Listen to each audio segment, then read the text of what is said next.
നോക്കിയാൽ നമ്മളെവിടെ പോയാലും കാണാം, നമ്മൾ കുറച്ച് സ്റ്റൈലായിട്ട് ഡ്രസ്സിങ്സ് എന്തെങ്കിലും കോസ്റ്റ്യൂംസ് മാറ്റി കുറച്ച് എക്സ്പെൻസീവ് ആയിട്ട് എന്തെങ്കിലും ഡ്രസ്സ് ഇടാൻ തുടങ്ങിയ അപ്പം വരെയും ഷോ ഓഫ് കാണിക്കാൻ തുടങ്ങിയതാണ്. Not for show off. ഇപ്പോൾ ഏത് രീതിയിലാവും ഞാൻ പറയാം, വണ്ടിയാവും എന്ത് കാര്യമാണോ, നമ്മൾ പണ്ട് തൊട്ട് ഏത് രീതി ഉണ്ടാകുന്നു അതേ രീതിയിൽ തന്നെ പോയാൽ നമ്മൾ അപ്ഡേറ്റ് ചെയ്തതുണ്ടല്ലോ, നോ ബഡി അട്രാക്റ്റ് തോന്നും.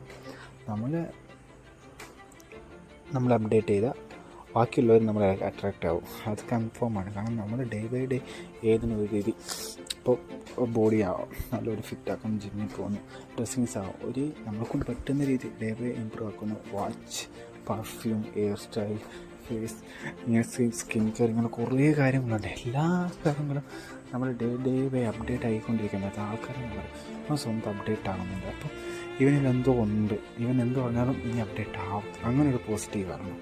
അങ്ങനെയാണ് ആൾക്കാർ നമ്മുടെ ബിസിനസ്സിലാവുമ്പോൾ നമുക്ക് വാല്യൂ തരുന്നത്, നമ്മുടെ കൂടുതൽ പാർട്ണർഷിപ്പ് ഉണ്ടാക്കുന്നത്. കാരണം ഇപ്പം